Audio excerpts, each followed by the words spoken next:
Praise the Lord. ஆண்டவர் ரட்சகருமாகிய இயேசுவின் நாமத்தில் உங்களுக்கு என்னுடைய அன்பின் வாழ்த்துதல்கள். இந்த நாளிலும் கூட கர்த்தர் உங்களுக்கு கொடுக்கிற ஒரு நல்ல ஒரு தீர்க்க தரிசனமான தெளிவிக்கிற ஒரு வார்த்தை. அது மத்தேயு சுவிசேஷ பகுதி 7ஆம் அதிகாரம் அதனுடைய 15வது வசனம். கள்ள தீர்க்க தரிசிகளுக்கு எச்சரிக்கையாயிருங்கள், அவர்கள் ஆட்டுத்தோலை போர்த்திக் கொண்டு உங்களிடத்தில் வருவார்கள், உள்ளத்திலோ அவர்கள் பட்சிக்கிற ஓநாய்கள். இன்றைக்கி உலகத்தில் பயங்கர ட்ரெண்டிங்காக இருக்கிறது, கிறிஸ்தவ லைஃப்பில் பயங்கர ட்ரெண்டிங்காக இருக்குது என்ன அப்படின்னா, அவங்கள நம்பாத, அவங்க கள்ள தீர்க்கதரிசி, அவங்கள்ட்ட கர்த்தர் பேசலை. நல்லா கவனிக்கணும், உண்மையாக ஊழியம் செய்கிறவங்க கூட இதனால் பாதிக்கப்படுறாங்க. உண்மையாக ஊழியம் செய்கிறவங்க கூட, உண்மையாய் கர்த்தருடைய வார்த்தையை வெளிப்படுத்துகிறவங்க கூட பாதிக்கப்படுறாங்க. இது ஒரு பிசாசினுடைய பெரிய தந்திரம்.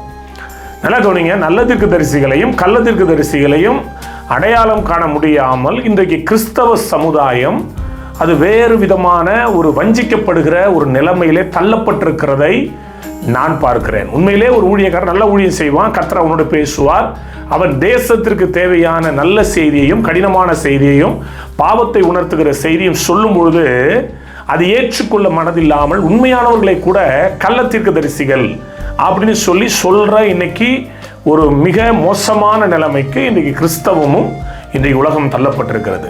வேதம் சொல்லுது, கள்ள தீர்க்கதரிசிகள் என்றால் யார் அப்படின்னா, அவர்கள் ஆட்டுத்தோலை போர்த்தி கொண்டு வருவார்கள், உள்ளத்திலோ பட்சிக்கிற ஓநாய்கள்.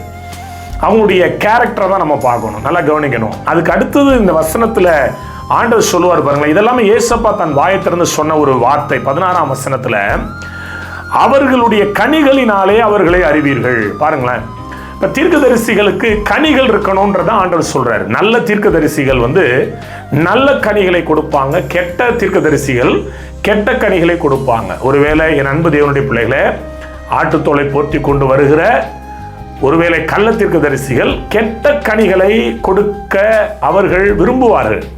அதுதான் இங்கே அதுக்கு அடுத்த வசனத்தில் நீங்கள் படிச்சீங்க அப்படின்னா, நல்ல மரம் கெட்ட கனிகளை கொடுக்காது, கெட்ட மரம் நல்ல கனிகளை கொடுக்காது அப்படின்னு சொல்லிட்டே வரும்போது அந்த 20வது வசனத்தில், ஆதலால் அவர்களுடைய கனிகளினாலே அவர்களை அறிவீர்கள். நல்லா கவனிக்கணும்.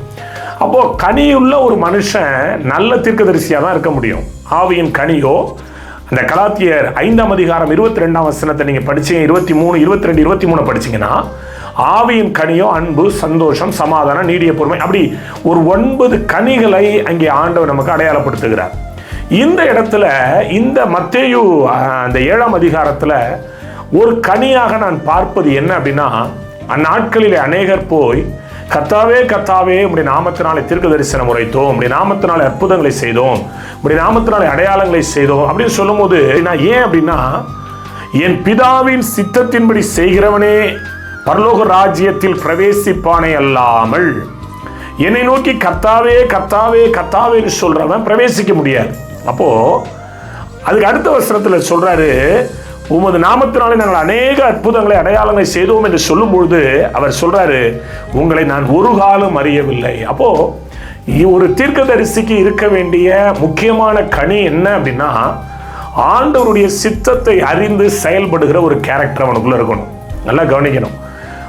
ஒரு வாலிப பிள்ளைகளையோ அல்லது ஒரு குடும்பத்தையோ அல்லது பிரச்சனைக்கு சொல்யூஷன் கேட்டு வருகிற ஜனங்களுக்கு ஒரு தீர்க்கதரிசி எப்படி கைட் பண்ணணும் அப்படின்னா, தேவனுடைய சித்தத்தை அறிந்து தேவன் என்ன பேசுகிறார், நல்லதுன்னா நல்லதுன்னு சொல்லணும், கெட்டதுன்னா கெட்டதுன்னு சொல்லணும்.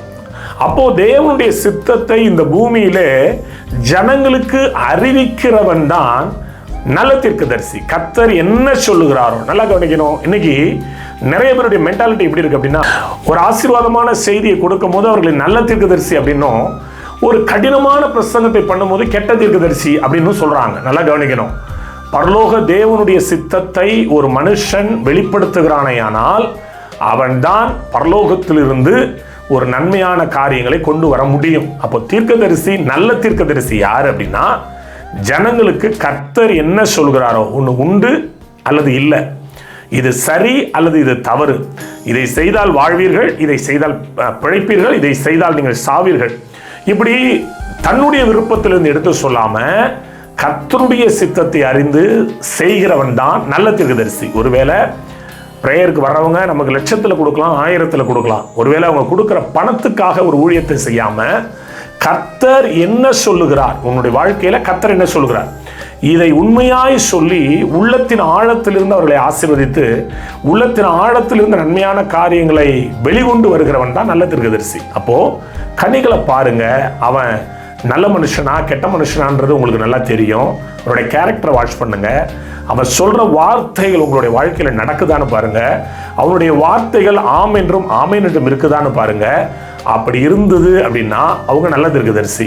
ஒருவேளை வெளியில நல்ல பகட்டான வார்த்தையை பேசிட்டு உங்களை பயங்கரமா பிளஸ் பண்ணிட்டு உள்ளத்துக்குள்ள நீங்க வீணா போயிடணும், நீங்க ஒண்ணும் இல்லாம போயிடணும் அப்படின்னு ஒருத்தன் நினைக்கிறான்னா அவன் கள்ள தீர்க்கதரிசி. அப்போ கள்ள தீர்க்கதரிசிக்கும் நல்ல தீர்க்கதரிசி இருக்கிற நிறைய வித்தியாசங்கள் உண்டு. அதுல ஒண்ணு நான் சொல்லித்தரேன். பிதாவினுடைய சித்தத்தை செய்கிறவன் நல்ல தீர்க்கதரிசி. பிதாவினுடைய சித்தத்தை செய்ய தவறி மனுஷனுடைய காரியங்களை செய்கிறவன் கள்ள தீர்க்கதரிசி. அடையாளம் கண்டுகொள்ளுங்கள், கர்த்தருடைய நாமத்தை உயர்த்துங்கள். கர்த்தர் தாமே உங்களை ஆசீர்வதிப்பாராக. கனிகளினால் நிரப்பப்பட்ட நல்ல தீர்க்கதரிசிகளை, நல்ல ஊழியக்காரர்களை நம்பி அவர்கள் சொல்வதை கேளுங்கள். அது உங்களுடைய வாழ்க்கையில மிகுந்த ஆசீர்வாதத்தை கொண்டு வரும். கர்த்தர் தாமே உங்களை ஆசீர்வதிப்பாராக. God bless you all.